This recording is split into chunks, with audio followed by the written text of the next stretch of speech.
This is a study of chapters 3 and 4 of 1 Kings. Chapter 3, verse 1.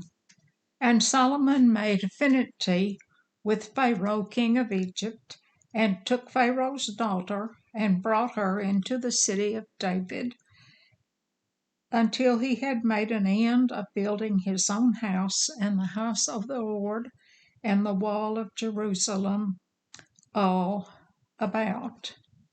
Now, he, of course, didn't build his own house first. It sounds as though he built his own house first. That is not true. Affinity there means an attachment formed through marriage. Now, it sounds as though this was a Gentile woman. She was not.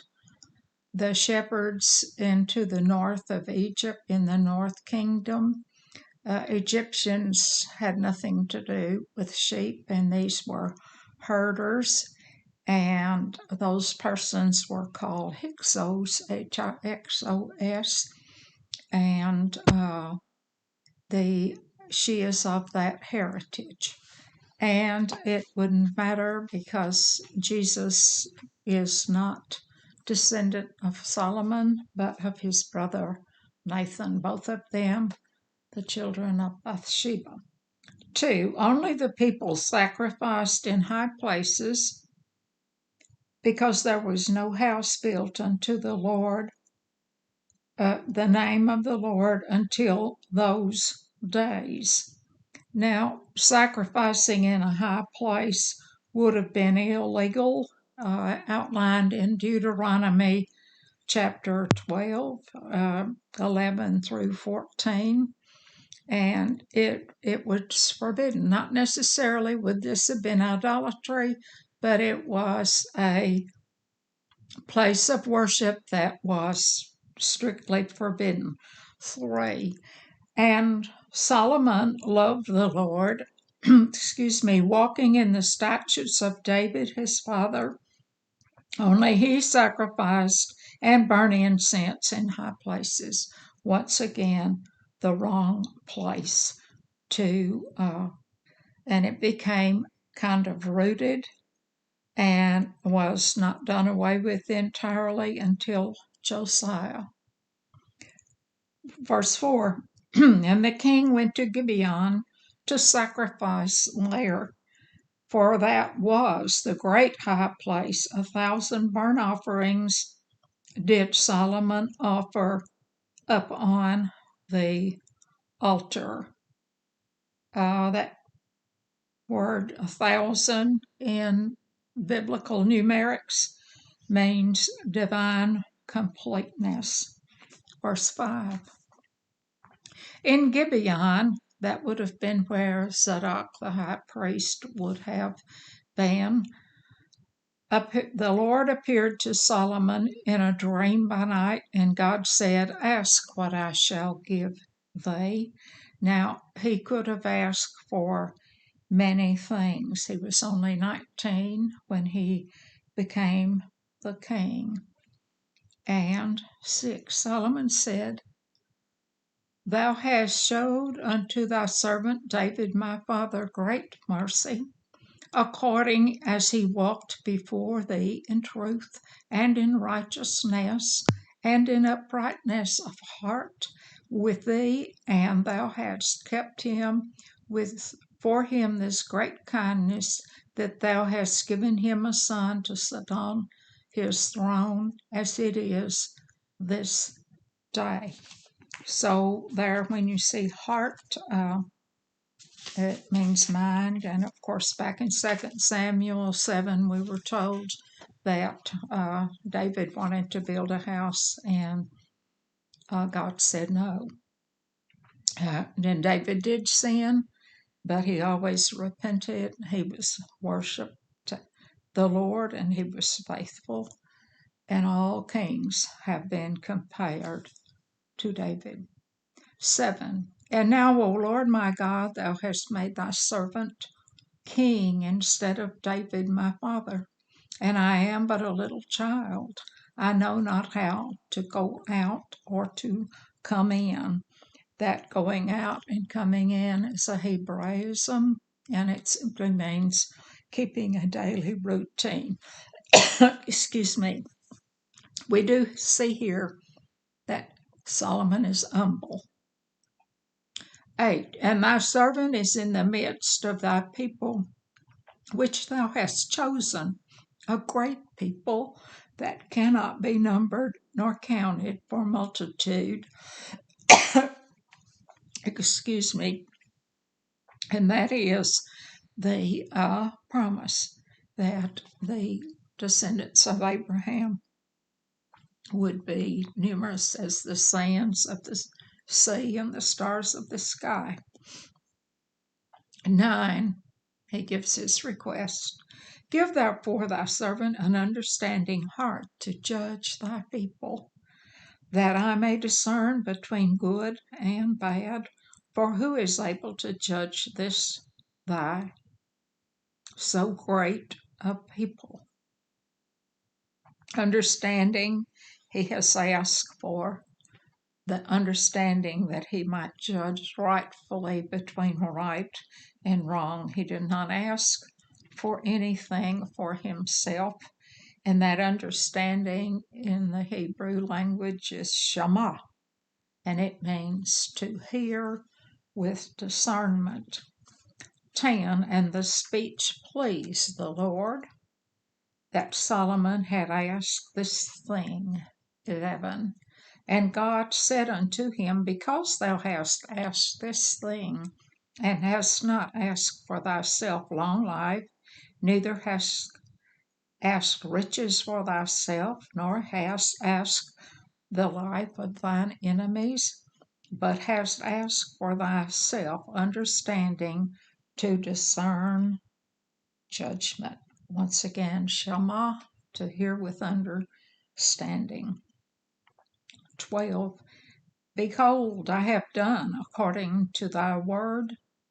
I have given thee a wise and understanding heart, so that there was none like thee before thee, neither after thee shall any arise like unto thee. So there will not be one before or after in the flesh as humans who will have this gift of wisdom. Of course, Jesus had the gift of wisdom and surpassed Solomon, but he was not just a pure human. 13, and I have also given thee that which thou hast not asked, both riches and honor, so that there shall not be any among the kings like unto thee all thy days. And this should remind us of Matthew 6, the Sermon on the Mount. And Jesus tells us not to worry about what we'll eat or what we'll wear. He says the lilies don't ask for apparel, it's given to them. And what we seek first is the kingdom of God, and all else will be added. A very wise message from our Savior.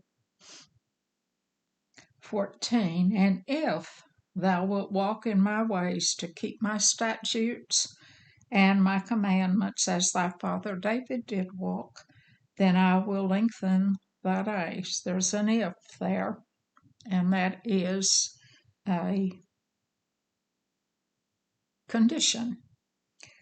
Solomon reigned for 40 years. He would have died at about 59. There were two things that he did not obey that were laid out by God, that when he knew that they were going to have a king, whatever it took or cost, he told them not to multiply wives and concubines and not to multiply horses. And Solomon did both, and he did not get the long life. 15, and Solomon awoke, and behold, it was a dream. And he came to Jerusalem and stood before the ark of the covenant of the Lord, and offered up burnt offerings and offered peace offerings, and made a feast to his servants. So at this time now, the ark was in Jerusalem and not in Gibeon, where it had been earlier, until his father David took Jerusalem from the Jebusites and renamed it. 16. Then there came two women. They were harlots unto the king, and stood before him.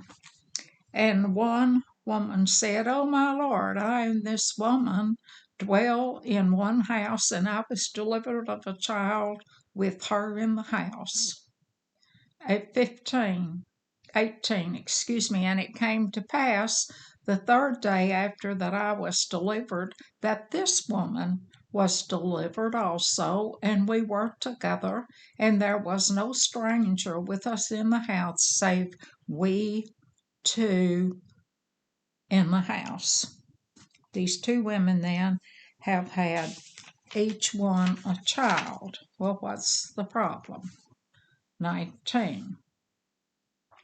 And this woman's child died in the night because she overlaid it. By overlaying it means shakot. And what happened is that she rolled over on the child and smothered it, and it died.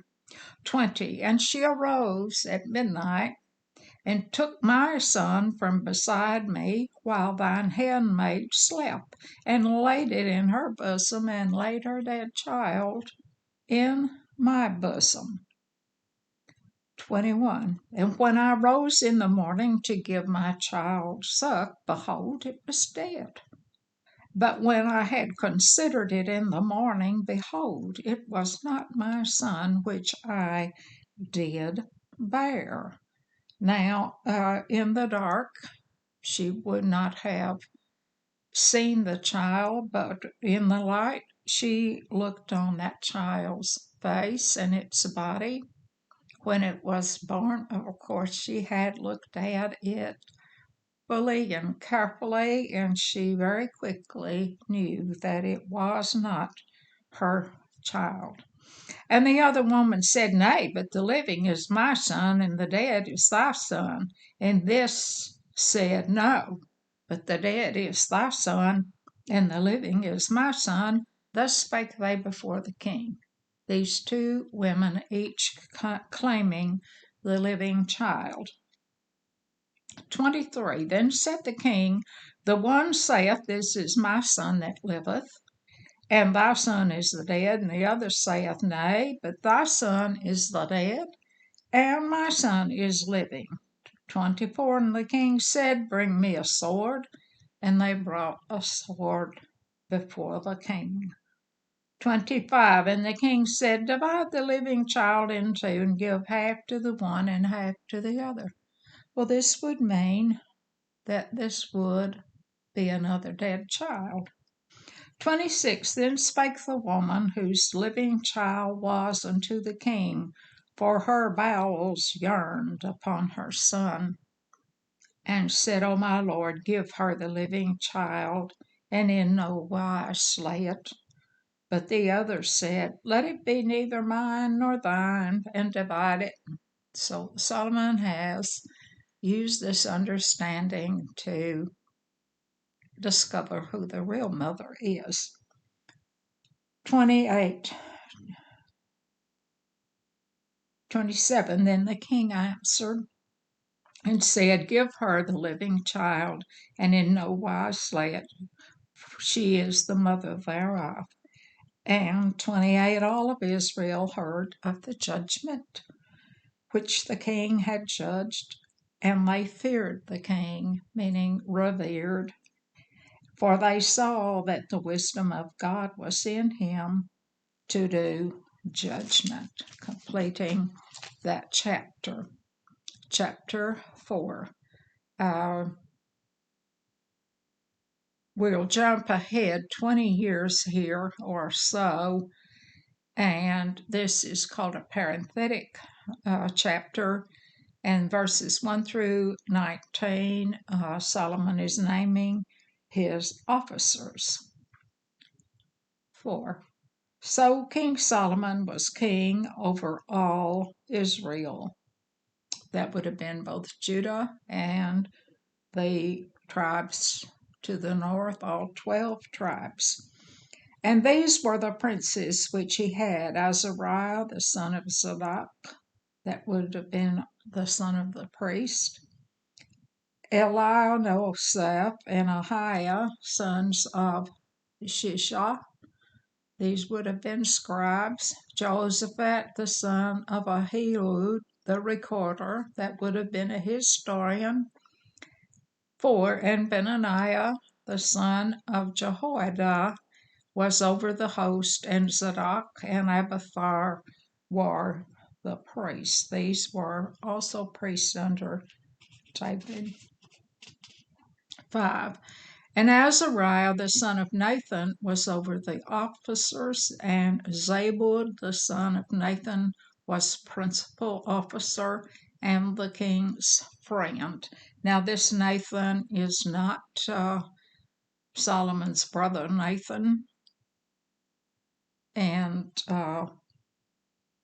this Nathan is the brother of Solomon and the ancestor of Jesus. 6. And Abishar was over the household; and Adoniram, the son of Abda, was over the tribe. And that would have been the household, and the tribute would have been for treasury. And Solomon had 12 officers over all Israel, which provided victuals for the king and his household. Each man his month in a year made provisions. So someone out of the 12 tribes, each one took a month, 12 months, and they brought provisions. And you will see that it took quite a lot to keep up the household of Solomon. 8.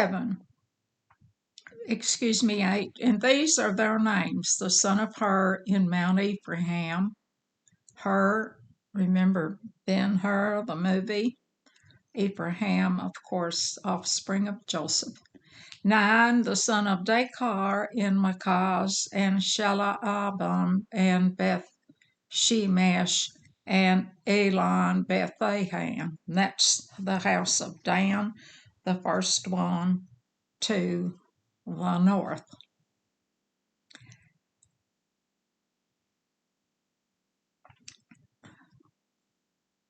The son of Heshed in Aburoth, to him pertained Socho and the land of Heper. That would have been Judah and Simeon. 12. Bahanath, the son of Aluhud, to him pertained Tahanach and Megiddo, and all Bethshean, which is by Zarnah beneath Jezreel, from Bethshean to Abel Meholah, even that place that is beyond Jochanan. I am going to cease to read off all those names, as you can read them. I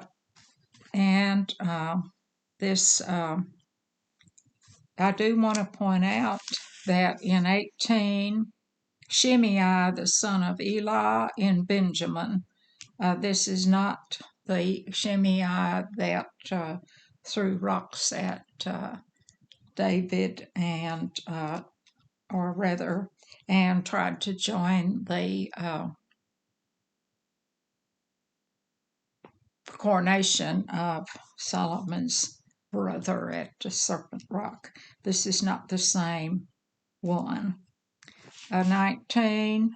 Geber, the son of Uri, was in the country of Gilead, in the country of Sihon, king of the Amorites, and of Og, king of Bashan, and he was the only officer which was in the land.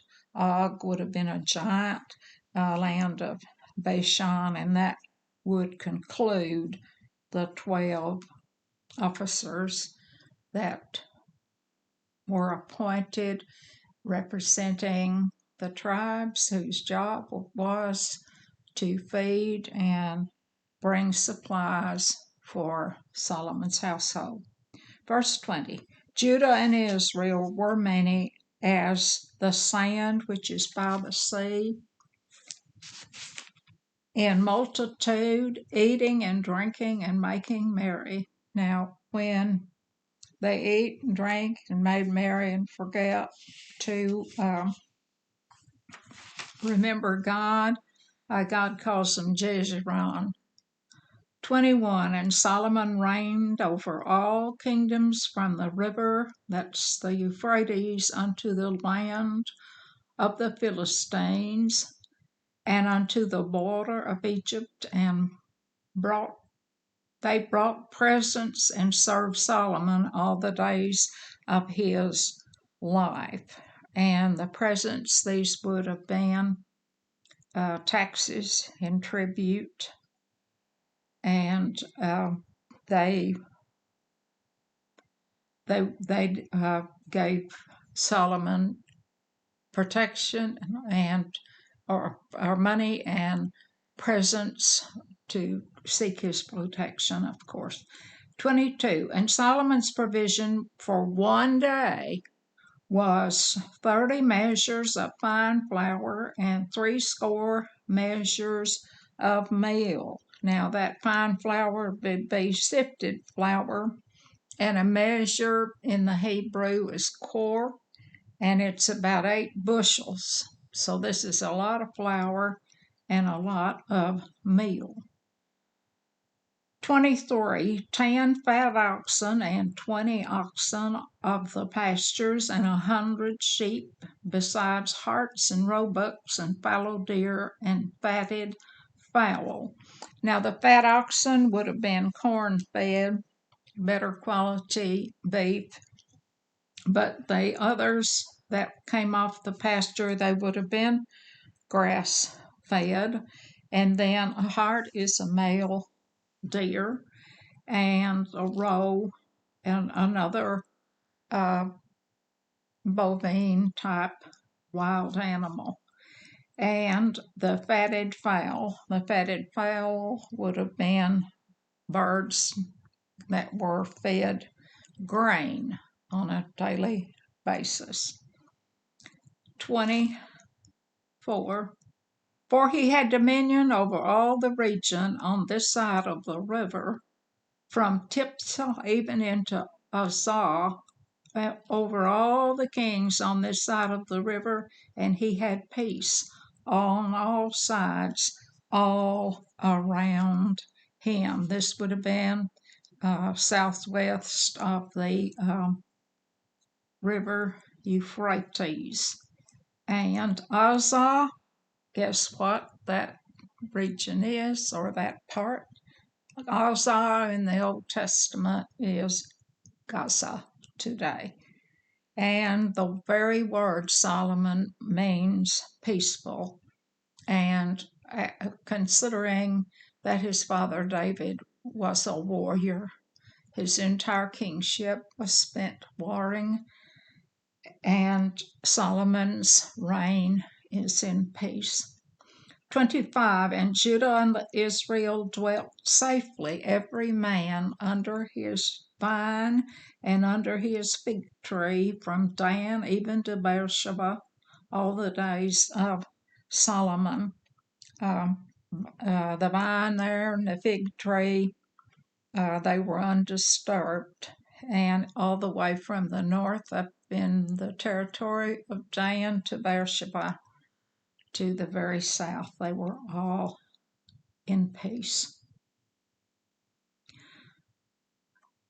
26. And Solomon had 40,000 stalls of horses for his chariots and 12,000 horsemen. Now, Deuteronomy, God warned they were not supposed to have collections of horses. Remember, David had a mule.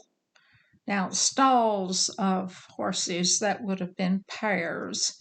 In Second Chronicles, we learn that there were 4,000 pairs, so this 40,000 is not correct. Now, we must understand that there are no numbers in the Hebrew language. Letters have numeric values, and this 40,000 here is simply a mistake of the scribe. And horsemen, there he had horses for his 12,000 horsemen.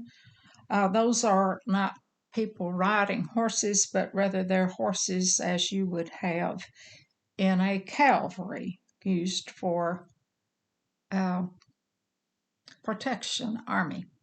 So Solomon has committed a no-no here in collecting horses. God said not do it. 27. And those officers provided victuals for the king Solomon and for all that came into the king Solomon's table, every man in his month. They lacked nothing. So these 12 officers brought all those things for one entire month.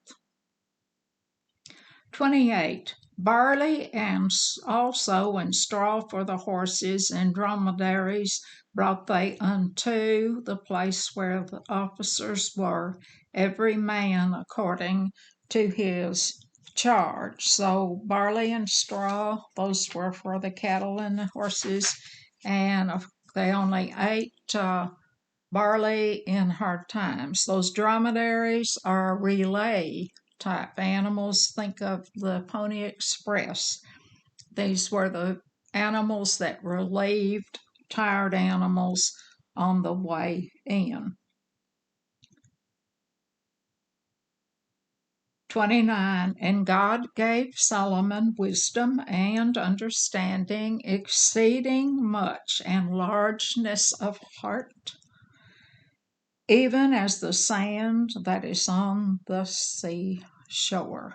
Very comprehensive understanding that Solomon was given by God.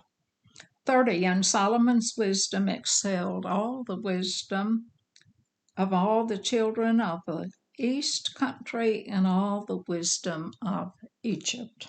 So he is excelling the Arabians and the Egyptians. 31. For he was wiser than all men, than Ethan the Ezrahite, and Heman, and Shakol, and Dana, the sons of Michal, and his fame was in all nations round about. And he was famous and looked up to. 32. And he spake 3,000 proverbs, and his songs were 1,005. Proverbs are comparisons, and two of the Psalms that are in our book of Psalms, 127 and 72, are accredited to Solomon. 34. And he spake of trees, from the cedar that is in Lebanon, even unto the hyssop that springeth out of the wall. He spake also of beasts, and of fowl, and of creeping things, and of fishes. So God gave him an understanding of natural science. He knew botany, and he knew zoology. That hyssop there has a detergent quality. It's used in purification, and it's a little small thing. It can grow in a crack, of a wall, but he knew all of them from the largest to the smallest, the cedar of Lebanon to the little tiny hyssop. 34 to complete this chapter. And there came of all people to hear the wisdom of Solomon, kings of the earth, which had heard his wisdom. Now, that would also include a queen. The Queen of Sheba herself also came to see Solomon and to view his kingdom. Thank you for listening. The next lesson will cover chapters 5 and 6 in the great book of 1 Kings.